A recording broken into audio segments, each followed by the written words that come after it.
राजदीप सरदेसाई खुद को दलाल बताते हैं, लेकिन एक आतंकवादी हमले के बाद दलाली करने का मॉरल कंपास कहां से लाते हैं आप? मैं भी किस मॉरल कंपास की बात कर रही हूँ? दलालों की कोई मॉरल वैल्यूज थोड़ी होती है। वो तो केवल अपनी दलाली जानते हैं, मालिक की पैरवी करना जानते हैं, भले ही फिर मासूमों का शव ठंडा तक ना हुआ हो, उससे क्या फर्क पड़ता है? सरदेसाई कहते हैं कि जब यूपीए के समय में टेररिस्ट अटैक होते थे तब रेजिग्नेशन की डिमांड तुरंत होती थी। वीक लीडरशिप के आरोपों के साथ और कई मंत्रियों ने रिजाइन भी किया है। लेकिन जब एनडीए के समय टेरर अटैक हो रहे हैं तब बाकी सब पर ब्लेम होता है, केवल जो सत्ता में है उन्हें छोड़कर।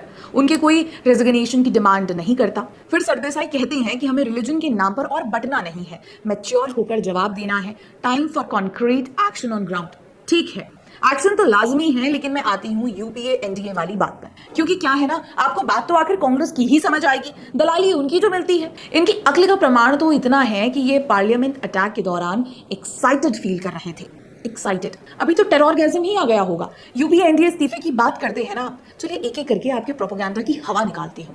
शिवराज सिंह पाटिल ने इस्तीफा क्यों दिया? इंटेलिजेंस रिपोर्ट होते हुए अलर्ट्स दिए गए, आपके मालिकों के होम मिनिस्टर ने उस पर ध्यान नहीं दिया और भारत को 26/11 देखना पड़ा।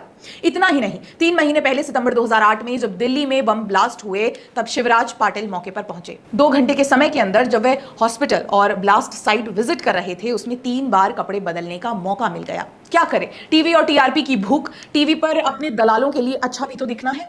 यूपीए एनडीए की स्टैटिस्टिक्स की ही बात कर लेती हूं। टेररिज्म की बात है ना, सभी को पता है आतंकवादियों का सबसे फेवरेट भारतीय डेस्टिनेशन भारत के बड़े शहर रहे हैं, जैसे मुंबई, दिल्ली, पुणे, चेन्नई। यूपीए के 10 साल के कार्यकाल में केवल इन 8 शहरों में 18 टेररिस्ट अटैक हुए। वहीं पूरे देश में 54 टेररिस्ट अटैक हुए हैं। 54। वहीं एनडीए काल में इसमें आधे से भी कम है।